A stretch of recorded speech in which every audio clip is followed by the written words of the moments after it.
Hello everybody, Mailman here from Goat Productions. Black coyote down. It was my second of the night.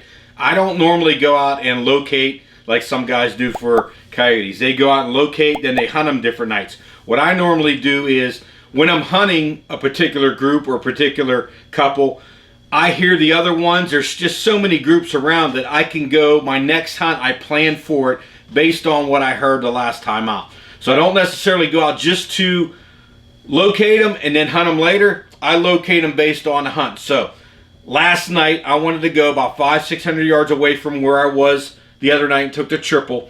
I'm going after a group that responded to a couple specific howls in the right way, an aggressive way. They just sounded more aggressive, deeper toned, but they barked and they were really responding to that howl. I want to slide into that area and play those howls right away and see if I can get that same response.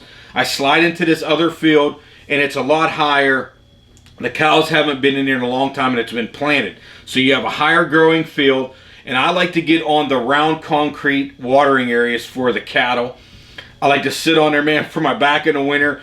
And I also like it because of the ranges. I know what range it is because I can look on my aerial map, put myself on that round concrete barrel, and then we look out at the distance to my hunting land that's a sticker where I hunt hogs. 135 yards straight in front of me. The corners are about 190. So anything coming out of those woods is going to be 190 or less. There's another wood line up to my left that's a little bit longer. So I know the yardages, which is very helpful whenever I'm taking a shot. Now as I'm sliding up to that area, couple groups of deer. You got two deer far left, two deer straight up from me, and I'm looking at my lease, and as soon as I sit down there, set my tripod up, I see 5 deer come out of the thick area coming straight at me. I can't put my collar out yet, but I want to wait a little bit of time before I do this. I do not want to spook the deer. So I'm watching these deer sitting there waiting to go put my call out there. Watch them about 15-20 minutes, just wasting time because I can also see hogs if they come out there. So this is why I wait. I sit there and I finally look up with my thermal scanner, and all the deer are looking up to the top of the field. And I know that they see something up there, and up on top, there goes the coyote. Out into the field, back into the woods. The deer take off, slide into the woods, so I slide out now and put my collar out 30-40 yards in front of me, put it out, head back to my tripod. Sit there, and I go to those calls the other night that got the responses.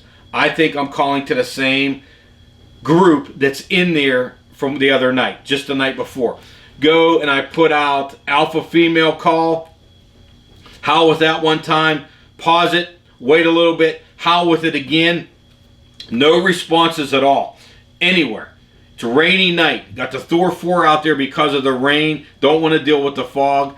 384, 4.5 to 18. Just sit and wait in patience. I go to that Icatech 4-plate, just a little bit of it, and boom, all of a sudden I catch a coyote pop out. That same coyote went down, popped out, shut my collar off. I want him to search.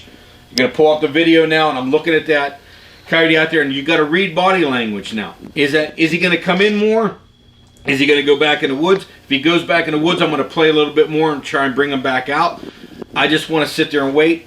Turns sideways, looks like he's going to go back and stops. So I look at that body language it's now or never, or I'm going to have to call him back out. So I take that shot about 170, 175 yards.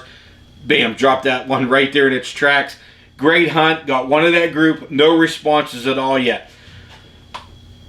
Set everything down, I call a little bit more just to see if another one will come. Nothing comes. I slide out there and I'm taking pictures. Funny things about these groups, man, is I'm out there taking pictures, no calling at all, and they just start sounding off everywhere. It's like the timer went off and they just started to sound off. Down where I was yesterday, back longer behind me, 1,000 yards behind me, move in again. It's nice and early. I'm going to go and try and see if I can get one more. Slide back down to the vehicle and I look to where the last ones were howling, and I see one cross the field.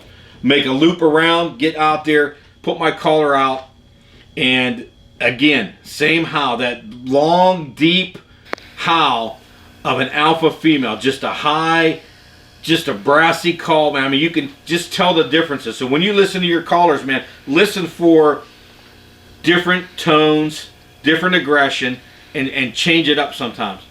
Throw that call out there and I see one through the trees a little bit and it starts to head back toward the wood line. Lip squeak it, bam, drop this one. I mean, I think I hit it right up in the face somewhere, right up in the neck. Dropped it in its tracks, went around there and I lucked out and I got another nice black coyote. A lot of them in that area, so I've taken quite a few right there on that farm of that color phase. And we are still multiples on these. I mean, there were so many other ones last night that I heard. I have other groups that I can go after now, and that's what I'll do. I'll go after the last ones that I heard. That's where I begin with. Then I listen for more, and then I'll move in. So hope some of this information helps you. Get out there now. It's a hot time in South Carolina for breeding coyotes. Get out there right now, because once they start to den up, man, it gets tough. They're going to be quiet. They don't want to tell where that den is. So get out there now while you can in February, because March, April, it's going to be tough. Thanks for watching.